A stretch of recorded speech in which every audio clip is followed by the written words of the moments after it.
I'm Joanne Wilson, and this is Positively Gotham Gal. Real, honest, and meaningful conversations with women entrepreneurs and their approach to life, business, and everything in between. Hello, hello. Hi, How are you? Where are you? I'm in my home in New York City.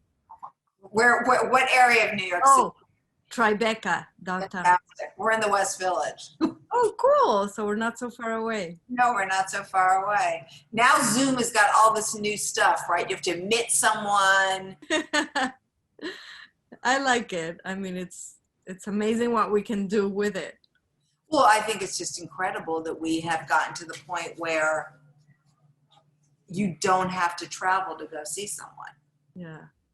You know? It's true. I do a lot of public speaking, and I thought that industry was dead back in March. And I must say that I haven't done better. In the past 4 months, I've gotten so many requests for online public speaking, and it's been great because I don't have to travel and I can just do it from my home. So I loved reading about you. Oh, I thank mean, you. you've had such an incredible career, and obviously since the time you were a young kid, you had a carrot sticking in front of your nose, like of where you wanted to go. I think so. Yeah, it was definitely not where my parents and my community wanted a woman to go, but I certainly was like the black duck or the black sheep. Like I knew that I wanted something strange and different, but I knew what I wanted to do.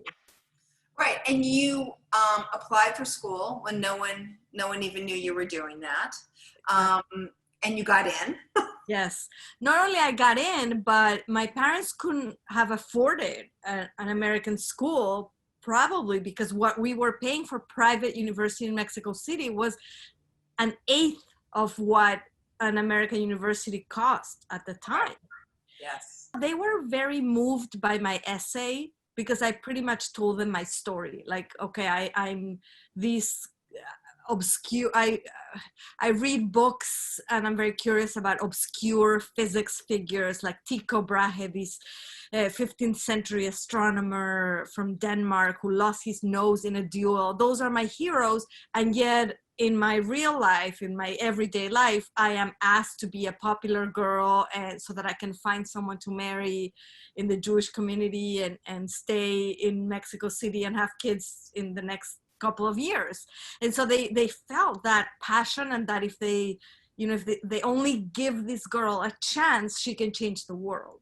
Right. And so they asked me to then write one more essay for the Wien Scholarship consideration, and then to send more letters of recommendation. And I had very good grades, and so all of that came into the package, and they offered that scholarship to 2 international students per year. After you finished Brandeis, did you immediately go off to Stanford? No, I actually went back to Mexico because, I don't know, I think I was really afraid of completely breaking up with my community, my past, everything, and following, that the path of being in academia. So I went back to Mexico. This time I enrolled in the public university to study a physics master's. And I remember I was 25 years old, 24, and my sister was telling me, okay, well, she was doing it to bother me, but she's like, you're a spinster now, let's see if you could even get married here. And I was really young, and I recall feeling that trapped again, and in this community, in this environment that really does not celebrate women who want to go beyond what's expected of them. And I enrolled in university there in the public school, and I was studying physics, and I was still trying to feel more comfortable and trying to again quiet my desires to go further and to develop new research and discover new things. And until one of my very good friends told me that he had just been admitted to graduate school at Stanford, and I didn't even know about Stanford. Yeah, who was doing what. I had kind of given up. Like, people were telling me, okay, now you're back, safe kind of under the the rope, like Right.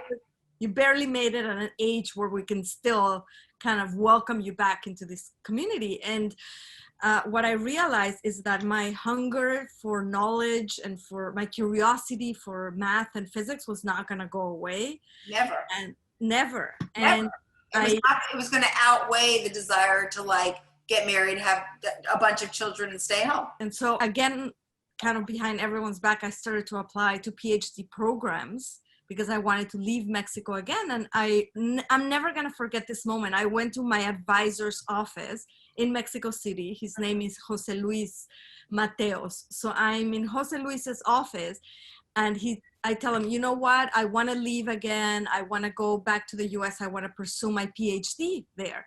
And he says, oh, so where did you apply? And who did you talk to? I said, well, I have a scholarship from the Mexican government. So I sent my application to several places. But my favorite is a guy. His name is Steve Chu, and he's doing experiments with optical tweezers, like with DNA. It's the first time they can hold a piece of DNA, a single strand, and study the biophysics of it. And his jaw dropped. He said, Steve Chu? And I said, yes, why? Do you realize he just won the Nobel Prize 3 months ago? And I was just baffled. I'm not a shy person by any means, but I probably, if had I known that, I wouldn't have written such a casual email like, hey, I'd love to work with you. Yeah, and so I was very lucky. He, little girl from Mexico that barely remembered any math, any algebra 3 years before that, all of a sudden gets invited to do her PhD with the current Nobel Prize winner at Stanford, one of the top schools in the world. And I had this amazing opportunity. And I think this time my parents did realize, okay, we can't really stop her. Clearly she has a passion that goes beyond, getting a BA and what we Well, you had more than a passion. You also had the brain for it, right? I mean, yeah, you were born with this brain. Joanne, I do think there's definitely talent involved, but because I struggle so much to make my dreams come true, I've always been more of a fan of saying that perseverance can get you anywhere, because yes, of course I had, an ability to do math for sure. Otherwise it would have been impossible. Cramming 2 years of the physics major into a summer and all the juggling thing I had to do. But still, I worked very, very hard. And what I realized is some of the people, especially men that enter the PhD program with me, who had won math Olympiads when they were young and whose parents were physicists and all that, they didn't make it. They didn't graduate.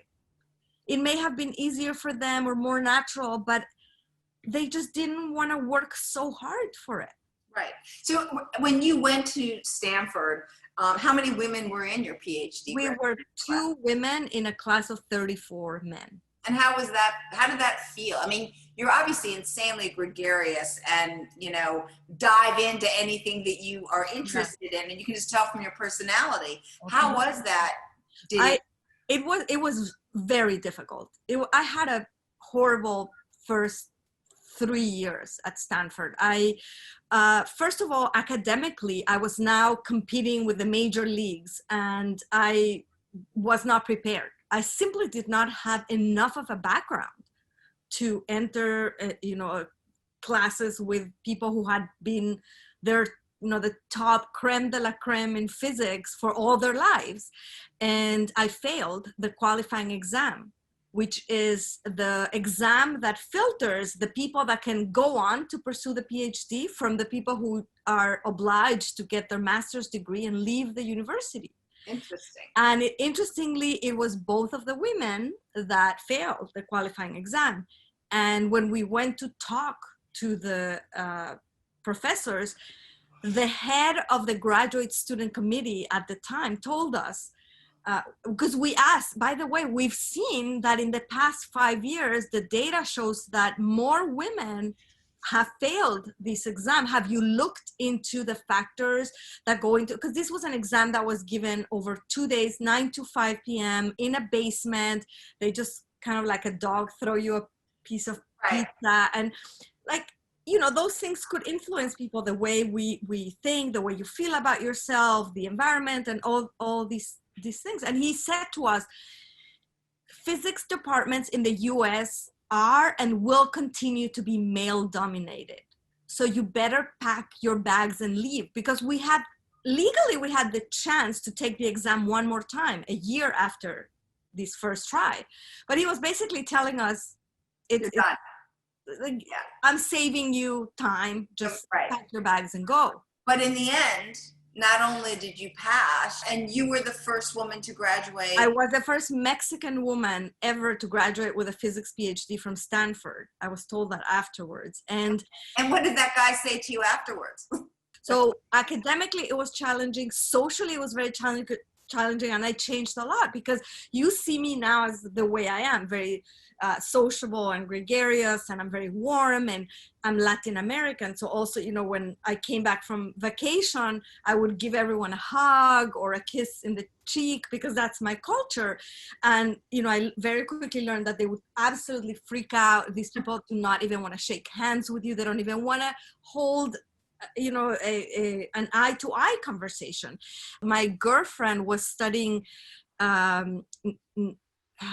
Near Eastern studies or something like that, and she was from the same community that I was, Jewish from Mexico, and we went shopping to Banana Republic one day, and I remember that she was wearing these beautiful sweaters, you know, pretty conservative, like normal stuff, but the colors were quite bright.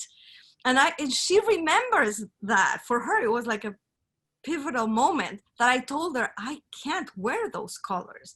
I can't dress up like that, because then that will definitely ensure that no one will speak to me. Right, I can't draw. Level. I have a friend who's a lawyer, big female lawyer in a major law firm, and she wears bright pink and yellow and neon suits. And it's amazing. She's the top lawyer in this firm.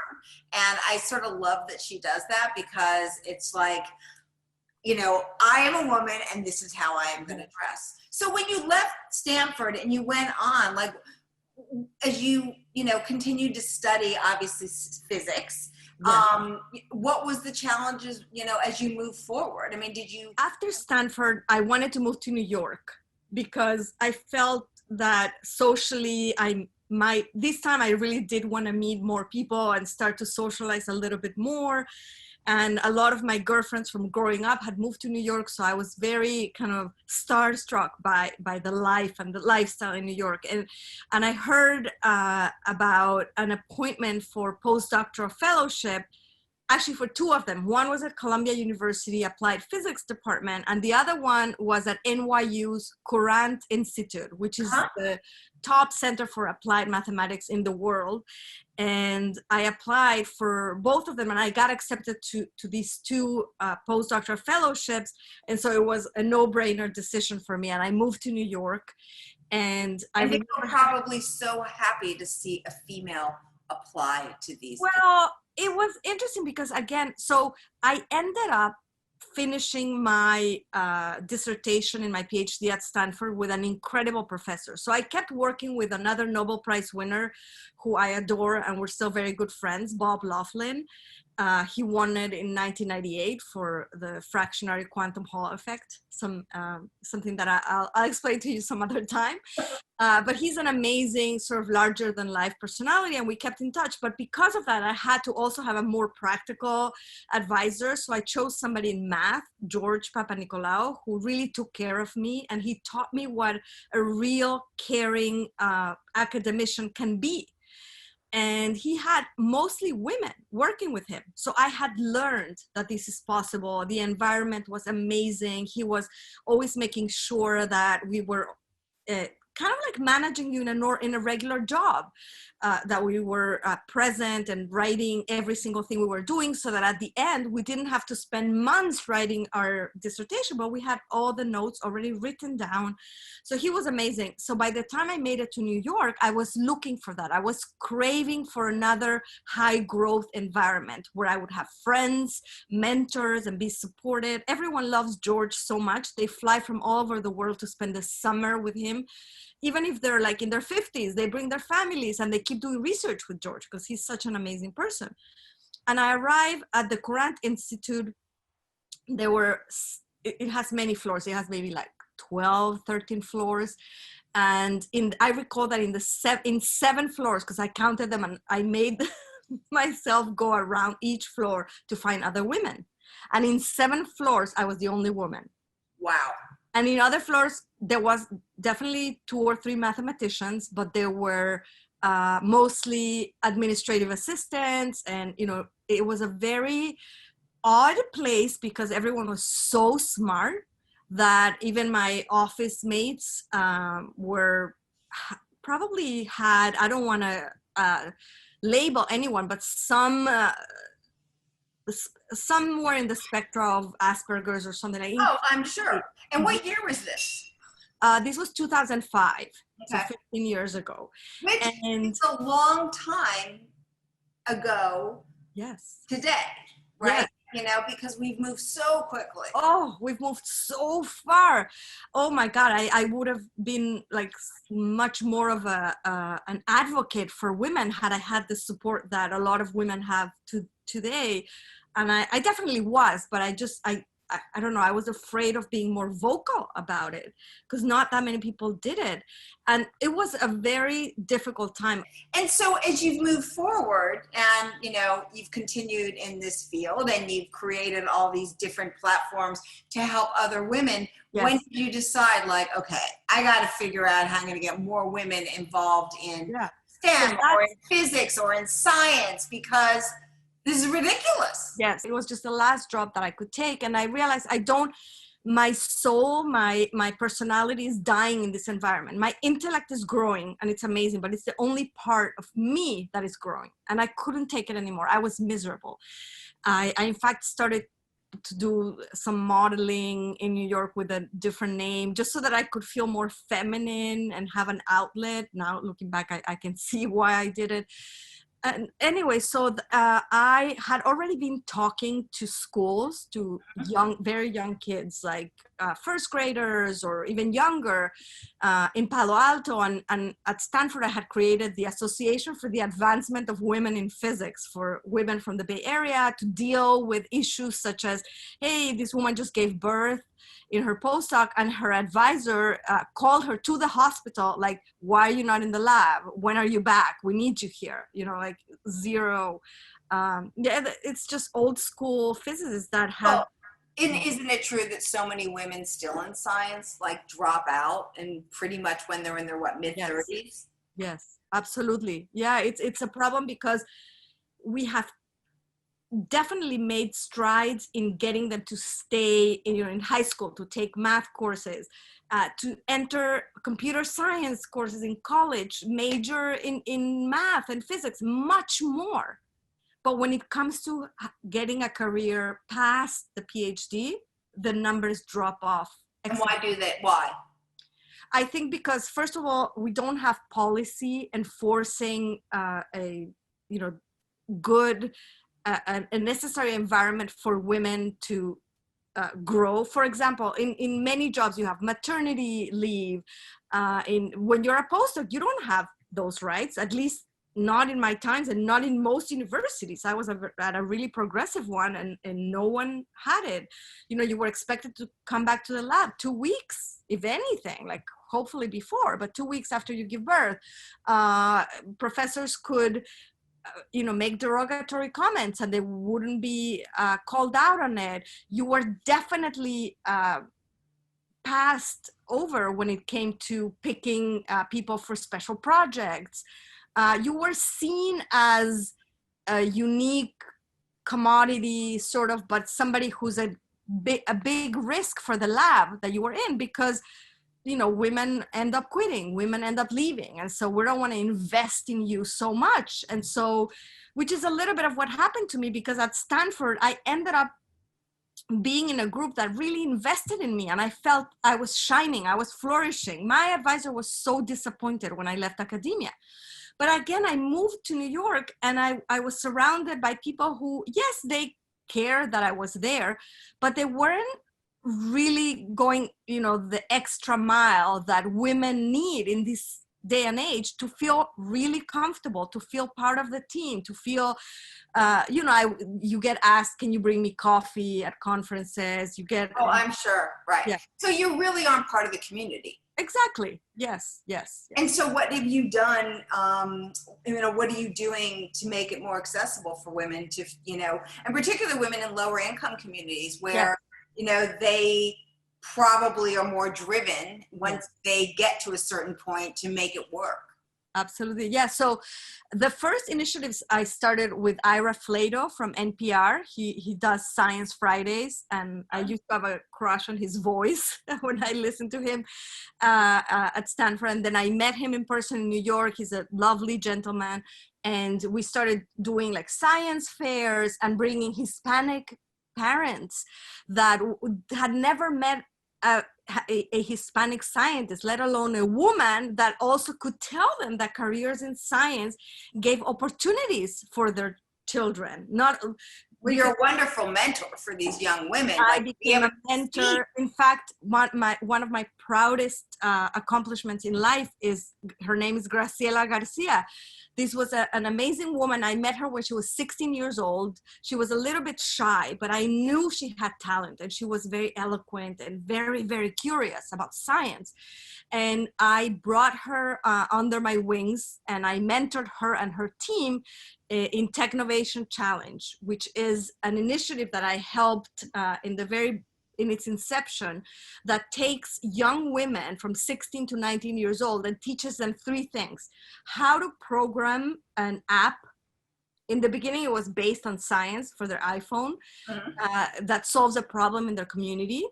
Two, how to create a business model around it, because we want them to be financially independent and learn that computer science can lead to financial independence and growth. And three, how to pitch their idea in front of a panel of high-tech judges. And we did this with like the top people, the founder of Twitter and Marissa Mayer and all this. It has grown a tremendous amount. And the team that wins, now it's a worldwide competition, earns $15,000 from Google and gets their app developed. They get help to develop it and then scale it. So Graciela's team won.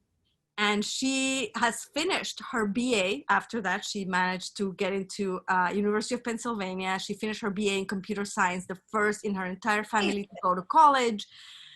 Amazing. We did TV together. We did TV shows, a couple of them for Discovery Channel. I myself became a TV host for science shows because I love being on camera, and I have a huge passion for explaining very complex concepts in lay and entertaining ways. And so I kept applying show after show, and I've co-hosted for National Geographic, for the BBC, for Nova. You were referred to as the Science Babe? So I started the Science Babe because my friend Dina Kaplan, who was the founder of Blip.tv, one of these— I know Dina. Oh, really? Yes. So this is when I had just moved to New York, and Dina is, as you know, a powerhouse. And she's like, I was very unaware of how decisions are made in business, much quicker and very kind of ad hoc. You don't have to validate and prove this and that like you do in academia. So Dina was one afternoon, I said to Dina, I want to do videos explaining physics in cool and fun ways. I had written, by the way, articles for the Stanford newspaper, and I had a ton of them that I wanted to translate into video, like how the towers fell in 2001, or how physics in the kitchen, or chemistry of makeup stuff, because I was convinced that I could make it exciting for girls. And Dina's like, just call yourself the Science Babe. It's cute, it's attractive, let's do it. And I stayed with that name for about 10 years, but unfortunately it didn't translate very well into American culture, because I would get a lot of emails from moms telling me— I got amazing, good emails, very positive ones too, but I would get some negative ones like, you're such a great mentor. Why are you using that word, babe? It's horrible. It's, it's sexualized. And that was not at all my intention. I wanted to say that you don't have to choose. You can be attractive. You can be a very feminine and at the same time be super smart. Right. Do you think that has changed? Yeah, I think it, however you can get people interested, like why not? And I do think that not everybody's going to resonate with that message, but I do think I received a lot of negative criticism, enough that made me feel like, okay, I'm not going to use that name. And I still own the page on Facebook, The Science Babe, and I post to it, but I think I've stepped back from calling myself that. Well, you've also gone through an evolution of time, right? I mean, now we can only use certain words, or we have to be much more thoughtful about things. Yes. And sometimes it goes too far. Yes. But in many ways, it does make us think, right? Yeah. Which is, babe is Yeah. not appropriate, Absolutely. today. And it's not something that I care to make girls think that that's an aspirational thing, Right. to call that quite. But 10 years ago, it was very different. It was, and especially in Latin America, I called it science chica, and the word babe, the way it's translated in Spanish, just means like a woman that has kind of high self-esteem and can be the light of the party, the life of the party. And how many women are now in the Stanford PhD program? I haven't checked. I think things are kind of the same. I think they make it a big point to attract more women, but I think it's still not a very attractive career for women. And partly, we just had a woman win the Nobel Prize in Physics. Yeah, that was fantastic. And I must confess, I felt so happy, but at the same time, like a little jealous, because I felt genuinely that, I had a great career ahead of me, but maybe I wasn't strong enough, or maybe I was too sensitive. Although I hear her story, and she was incredibly well supported. She even says it at UCLA. They took a chance. I had half of the background as everyone else, but they decided to take a chance on me. And this mentor protected me. And in meetings, they gave me all the tools to fight, all that. So I didn't have that. And so part of me that misses academia and misses doing research, when I saw her pictures looking at those gorgeous astronomical charts and figures, I was like, oh, I wish I was still there and part of that community. And so it filled me with both, great joy, but also a bit of like, how many women like me would have been amazing contributors to these fields, but we left because we just couldn't find our way in the way that a few lucky ones do. Well, but you still did. You might not have found your way through physics, but you found your way in a way that has affected so many young women. Yes. And given them hope that, if she could do it, I can do it. And I'm always a big believer, if you can't see it, you can't be it. Yes. In fact, that's the motto that we have for an ambassadorship that I'm currently on. It's a 2-year ambassadorship that AAAS, so it's American Association for the Advancement of Science, got together with Lyda Hill, who's a philanthropist in Dallas, in Texas, and she donated a few $1 million, a number of, I can't, don't quote me on this, but I think about 100 million or so. And this is to enable 120 female scientists to be seen by the world and to be relevant. And so we flew to Dallas and they trained us in social media, in how to be on camera. They built 3D statues of each one of us that have a traveling exhibit. There are a few in Central Park in New York. They're women from all scientific fields, from all different backgrounds, and we are all doing science communication. And exactly because if you can't see it, you can't be it. That's right. And so, through this pandemic, which, unclear when it's going to end, I've noticed, I'm sure you have too, is how much more it's affecting the women. Yes.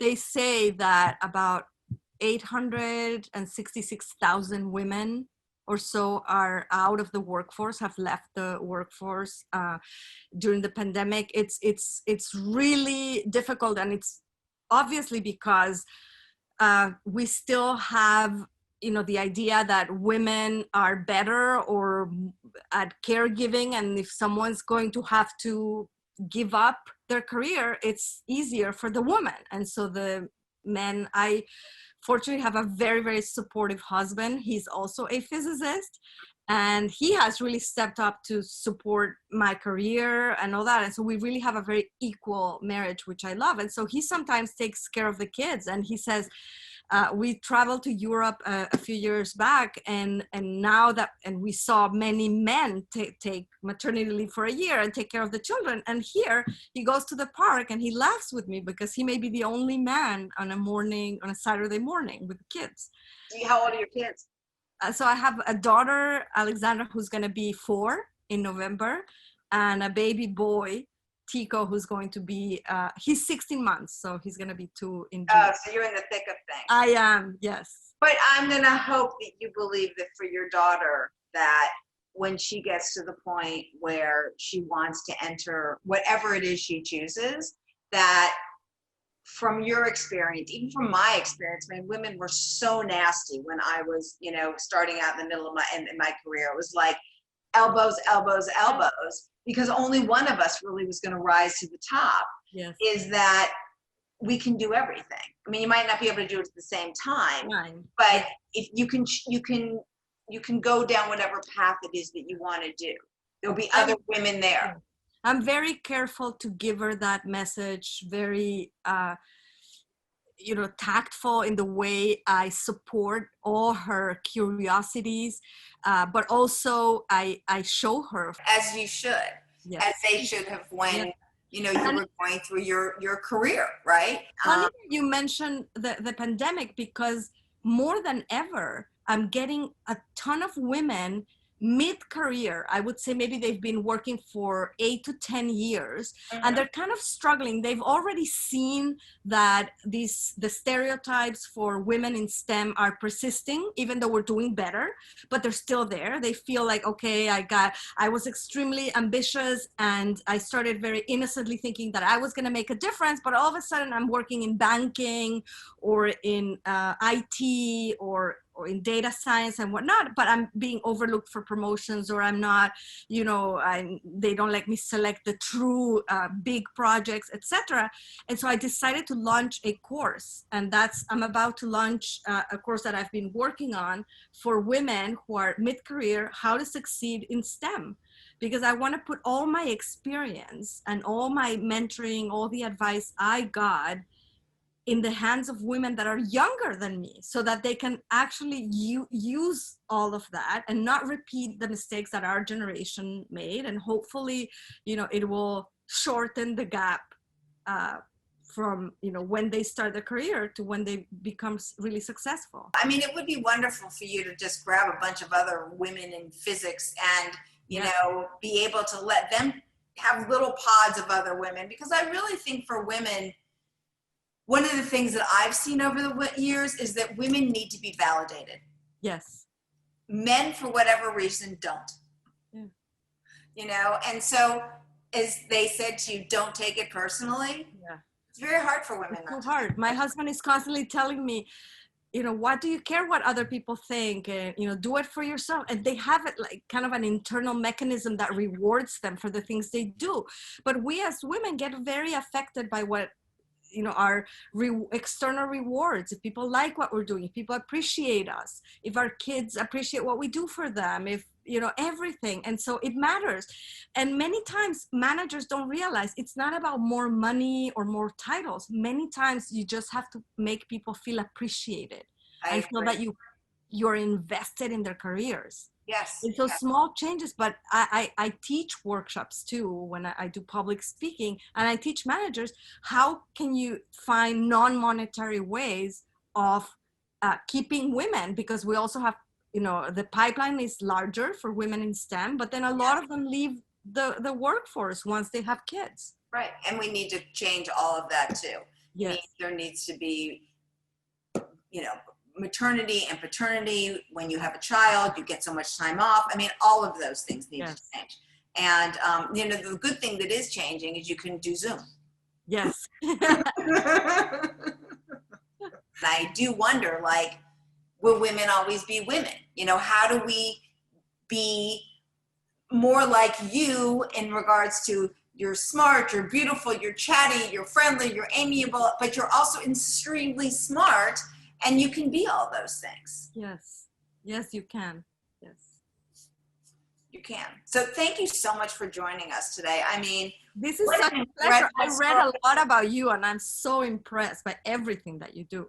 Oh, thank you so much. I'm like, I read all your stuff today. I was like, oh my God, this woman has done so much. It's amazing.